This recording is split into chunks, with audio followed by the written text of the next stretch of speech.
Hey there, and welcome back to the Deep Dive. This is brought to you by SciTelescope.com. Great to be here. Yeah, so this is where we take that big stack of source materials you've shared, today's global market and economic briefing, things from Reuters, CNBC, The Times, CNN, BBC, BLS, Department of Labor, all that stuff. And we really dig in. We try to pull out the most important insights, the nuggets you really need to know. Exactly. The goal is simple, really. We cut through the noise, all the headlines flying around, and give you a clear understanding fast. Right. So you feel properly informed about the key market moves, the economic data points, the world events that actually matter from today's sources. It's about getting the context, the so what. Totally. And look, if you find this kind of clarity useful, maybe think about subscribing wherever you get your deep dives. It really helps us keep doing this. Definitely helps. Okay, so let's jump in. The overall market picture. Oh, yesterday wasn't exactly smooth sailing, was it? No, not really. All three main indices, the Dow, the S&P 500, the NASDAQ, they all finished down. In the S&P 500, that broke a winning streak, right? I snapped a 3-day gain streak, which is, worth noting. And looking ahead, futures this morning are pointing moderately lower, too. So, bit of a cautious start to the day, it seems. Seems that way. A little bit of caution in the air. All right, let's get into the individual company stories then. Some really big movers highlighted in the sources. Starting with the tough one, Boeing. What's the situation there? Yeah, Boeing shares, ticker BA, they took a sharp fall, down about 8% in pre-market trading. 8%. Wow. And this was linked to that awful news out of India. Exactly. It followed the reports of an Air India Boeing 787 crash in India, 242 people on board. Just absolutely tragic. And the sources immediately point out this just brings all those safety concerns right back to the surface for Boeing. Renews them. Reinforces those reputational risks they've been frankly battling for a while now. It's just devastating news, and you see the immediate market reaction reflecting that renewed uncertainty. Absolutely, and the details in the reports were harrowing. The crash apparently impacted a residential area, specifically near a medical college hostel. Oh, terrible. Yeah. Initial reports suggested no apparent survivors, and over 100 bodies had been recovered by the time of the briefing. It's a human tragedy first and foremost, but with undeniable corporate consequences. A really somber note to start on the corporate front. But then you contrast that with Oracle. Right, a completely different story there. Oracle, ORCL, was popping, up nearly 8%. Okay, what was driving that big jump? They raised their fiscal year 2026 revenue forecast quite significantly. They're now projecting at least $67 billion. $67 billion, that's a big number. And the sources dug into the why behind that confidence. Yeah, they had a strong Q4 revenue beat, came in at $15.9 billion. But the real engine, according to the reports, was their cloud revenue. Ah, the cloud business. Exactly. It surged 14% to $11.7 billion. And the key driver behind that growth, strong AI demand. AI demand. So we're seeing that translate directly into revenue now. We really are. They specifically mention the Stargate joint venture with OpenAI. It's not just hype. This is concrete evidence that the need for AI infrastructure, the computing power, the cloud services, it's hitting the bottom line for companies like Oracle. Interesting. A clear example of AI's financial impact. Okay, let's shift gears again. GameStop always seems to make headlines. What's the story with GME today? Well, GameStop, GME saw a pretty large pre-market drop, down about 17%. 17%. Why is such a big fall? It came after the company announced plans for a $1.75 billion convertible bond offering. Okay, a convertible bond. So that's debt that could become stock later. Why would that spook investors so much? Well, according to the sources, the stated plan for the money is Bitcoin purchases and just general corporate use. Bitcoin purchases. Yeah, so raising that much money, potentially diluting shareholders later with stock conversion, and tying it to something as volatile as Bitcoin, especially when the company's revenue has been falling. Right, that context is key. It seems that combination really drew investor skepticism. It looks like a highly speculative move when the underlying business is facing challenges. Yeah, you can see why that might make investors nervous. Yeah. Okay, beyond those big movers, there were several other corporate nuggets in the briefing. AerCap, something about Russia's sanctions. Right. AerCap, the aircraft lessor, ticker AER. They won a pretty big judgment, $1 billion in London's High Court. $1 billion? What was that for? It's related to their jets that got stranded in Russia because of the sanctions following the invasion of Ukraine. Oh, okay. This ruling basically lets them recoup costs from their insurers. The report mentioned big names like AIG, Chubb, Lloyd's, Swiss Re. That's a significant win. Highlights the long financial tail of those geopolitical events. And sticking with large companies, Toyota, some internal drama there. Yeah, Chairman Akio Toyoda was reelected, but apparently not without some controversy stirring. What was the issue? It stems from the company's $33 billion bid to take Toyota Industries private. Taking it private. Hmm. Why is that controversial? Well, critics, according to the sources, feel the bid undervalues the shares. They argue it looks like a move to consolidate control within the founding family, potentially at the expense of minority shareholders. Interesting. Raises those classic corporate governance questions about family influence versus other investors. Exactly. Who is the company ultimately serving? Okay, back to AI again, but from a different angle. Disney and Universal are suing. That's right. Disney, Diz, and Universal, which is part of Comcast, CMCSA, they filed a joint lawsuit against Midjourney, the AI image generator company. Midjourney, what's the accusation? Copyright infringement. The core claim is that Midjourney's AI tool illegally replicates their well-known iconic characters. And they're not just looking for money, right? No, they're seeking damages, but also, critically, they want to block Midjourney's upcoming video generation tool. So this is a major pushback from traditional media giants against AI tools they believe are using their intellectual property unfairly. Absolutely. It's shaping up to be a key legal battleground for IP rights in the age of AI. Very important case to watch. Got it. More deal news. BioNTech. Yes, BioNTech, BNTX, known for the Pfizer COVID vaccine, they announced they're acquiring CureVac. An acquisition. What are the details? It's a $1.25 billion all-stock deal. And the strategic rationale highlighted in the sources is pretty clear. BioNTech wants to strengthen its pipeline for mRNA-based cancer therapies.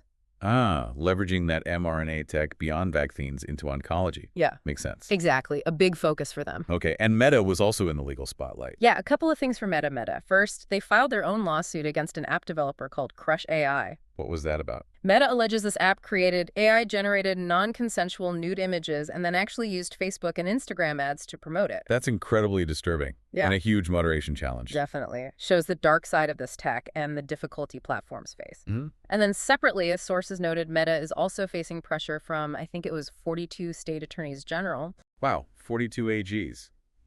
About what? To do more to crack down on investment scams proliferating on their platforms. So, pressure on multiple fronts regarding platform safety and misuse. Right. Okay, quick update on Synopsys in China. Synopsys, SNPS, the chip design software company, they've apparently resumed some limited services in China. Limited services, but... But importantly, the sources stress they're still suspending sales of their core design tools there. So they're restricting new business, really navigating those complex U.S. export controls and geopolitical tensions in the semiconductor space. Gotcha. And finally, on the corporate side, an IPO hit the market, Chime. Yes, Chime, the digital banking platform listed under CHYM, they priced their IPO at $27 a share. How much did they raise? Raised $864 million, which gives them a valuation of about $11.6 billion. $11.6 billion. Now, the sources highlighted something about that valuation. Yeah, that's the key point. It's significantly lower than the $25 billion valuation they had back in, 2021? Quite a drop. A really significant drop. The report frames it as a major test for the fintech IPO market right now. Shows how investor sentiment towards these growth stage fintechs has really shifted. A reality check for the sector, perhaps. Could be. And the briefing also gave a quick heads up on a few other IPOs like Vantage Core Today and estimates for ARO Group Holdings and Geelong Holding Limited coming up Friday. So some activity, but maybe more cautious valuations. Okay, that covers a lot of ground on the company side. Let's pivot now to the broader economy and the global picture based on today's sources. We got some key U.S. data points this morning. You did, yeah. Yeah. Released at 8:30 a.m. Eastern. First up was the Producer Price Index, the PPI, for May. PPI, what did that show? U.S. producer prices rose just 0.1% in May. That follows small declines in both March and April. Okay, so a very slight increase after a couple of months of decreases. What about the annual rate? Over the last 12 months, PPI is up 2.6%. And the core PPI, that's the one stripping out food, energy, and trade services, that rose 2.7% year over year. So still showing some underlying price pressure at the producer level. Exactly. It gives a sense of potential costs working their way through the supply chain. And also at 8:30, we got the weekly jobless claims number. Right. Initial claims for unemployment benefits came in at 248,000 for the week ending June 7th. How does that compare? It was actually unchanged from the previous week, so steady on the surface. But there was something about the trend, right? The moving average. Yes, that's the more interesting part. The 4-week moving average, which smooths out the weekly bumps, rose by 5,000 to 240,250. And why is that significant? Because, according to the sources, that 4-week average is now at its highest level in almost 2 years. 2 years, okay. So while the weekly number held steady, that rising trend in the average suggests the labor market might be starting to loosen up just a bit after being incredibly tight for so long. Something to watch. Definitely a key indicator for the Fed and economists. Switching to markets like currencies and commodities. The dollar. The dollar was mentioned as being near a 2025 low. A low? The sources linked it to a combination of things. Ongoing geopolitical tensions, which sometimes weaken the dollar, but also the recent softer U.S. inflation data.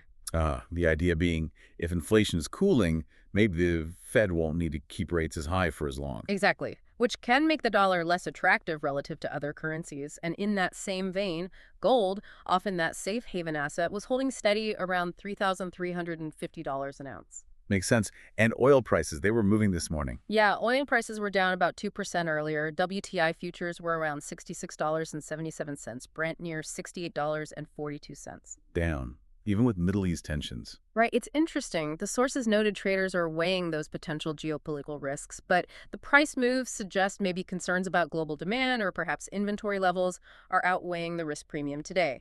It shows how complex the oil market dynamics are. Always a balancing act. Okay, looking internationally, the UK economy had some weak data. Yes, UK GDP fell 0.3% in April. The reports described it as the sharpest drop they've seen since October 2023. Ouch, what reasons were cited? Rising taxes and household bills were putting pressure on consumers. But there was another really striking detail. What was that? A record $2.71 billion drop in U.S. exports to the U.K., specifically linked to tariffs. Wow, a record drop due to tariffs. Yeah, the source said it was the biggest monthly fall in U.S. exports attributable to tariffs in 28 years, a very concrete example of trade policy impact. Really puts a number on it. And quickly, inflation in India. India's Consumer Price Index, their CPI, fell to 2.82% in May. That was actually lower than the 3% economists expected, so inflation cooling faster than anticipated there. Good news for them. Now, beyond the economic data, the sources also touched on some world news events that provide important context, right? Absolutely crucial context. For instance, there was an update on Israeli Prime Minister Benjamin Netanyahu. What happened there? He survived a preliminary vote that could have dissolved parliament.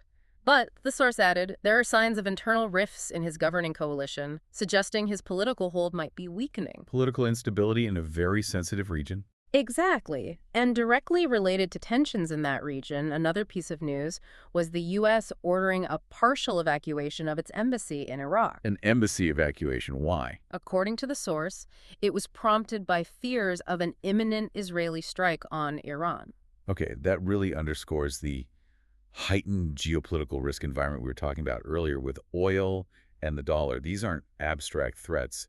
They're leading to real-world actions. Precisely. It connects the dots between the headlines and market movements. And just looking ahead quickly, Yeah. the sources flag one key event for tomorrow, Friday.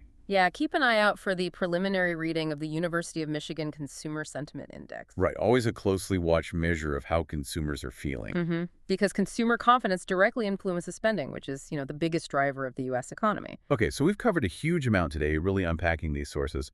We went from major corporate stories, Boeing's tragedy, Oracle's AI boom, GameStop's risky finance. Right, through to lawsuits involving AI and copyright, M&A and pharma, fintech IPOs. Then dove into key economic data, like producer prices, jobless claims showing maybe a slight loosening, GDP figures from the UK showing tariff impacts. And connected it all to the global picture, the dollar movements, oil prices, and those really significant geopolitical tensions highlighted by the news out of the Middle East. And that really is what this deep dive is all about, isn't it? taking all that information that's out there and pulling out the most important threads, the most interesting connections, specifically for you. Exactly, trying to make sense of it all based on what the reports are highlighting today.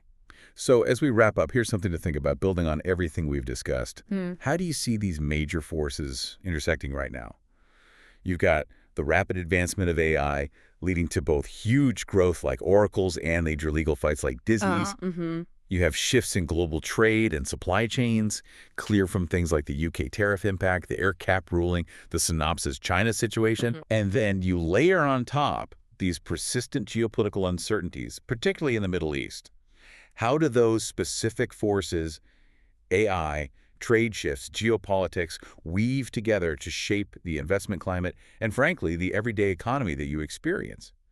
Which one feels like the biggest driver or the biggest uncertainty to you right now? That's the key question, isn't it? Thinking about how those big currents interact. It really is. Something to definitely mull over. Well, thank you so much for joining us for this deep dive into today's source material. Thanks for listening.